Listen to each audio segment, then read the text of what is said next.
Okay, so let's look at the last method, method 3, breaking open this spider web position. Frankie's in his hand-to-hand position. So obviously it's good to bring it this way, okay? And then from that position, once I switch and I can push it this way, and I get the crook of my arm around and I can glue my chest, it's safe. The problem with when I bring it this way is that once I open the grip, Frankie's already pushing my feet and he's keep going, and he's into this hitchhiker escape.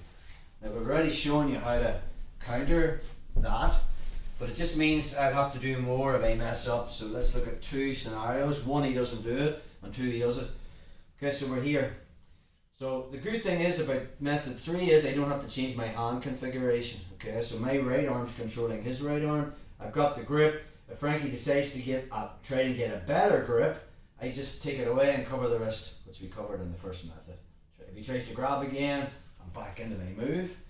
But let's just say we're here. Okay, so now my right hand is going to push his elbow to my left hip this time.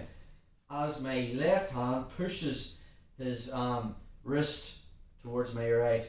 So now I'm taking his shoulder and elbow line out of line.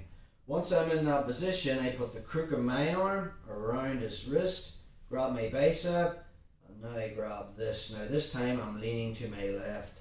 This time he's not going for the hitchhiker escape. So again, once I glue my chest to his wrist, I fall this way, break open the grip, and we're back in. More time on that. So the good thing about this method is I don't have to change my hand position. So again, just from that position, I can use the push. Okay. Once I have that push, crook of my arm comes around, grab my bicep, grab his hand, glue my chest, because now his elbow's not in my belly now. I can physically glue my chest to his wrist, and then I just lean to my left to break open the grip. And we're in. This time, just shuffle towards me, bro.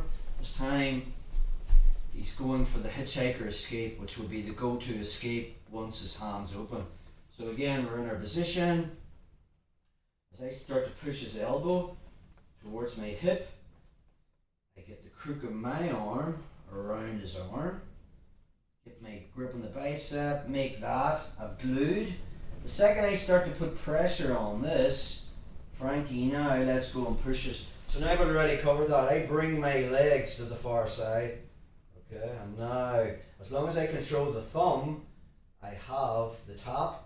If he keeps coming to his knees, my foot's coming over, and that slows down him rolling to his knees. And then we're in again.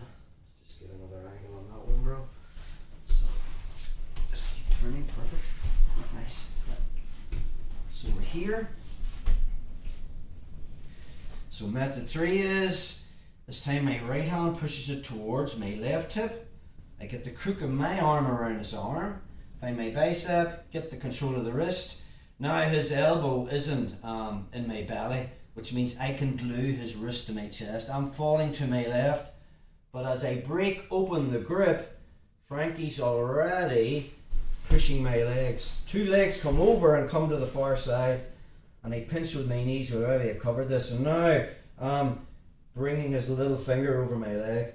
If he keeps going to his knees, this right foot comes over and controls the far shoulder. That slows down his turning to his knees, and I still have the arm bar. So that's our 3rd method of dealing with the spider web position, that hand-to-hand position from the Juji Gatami position.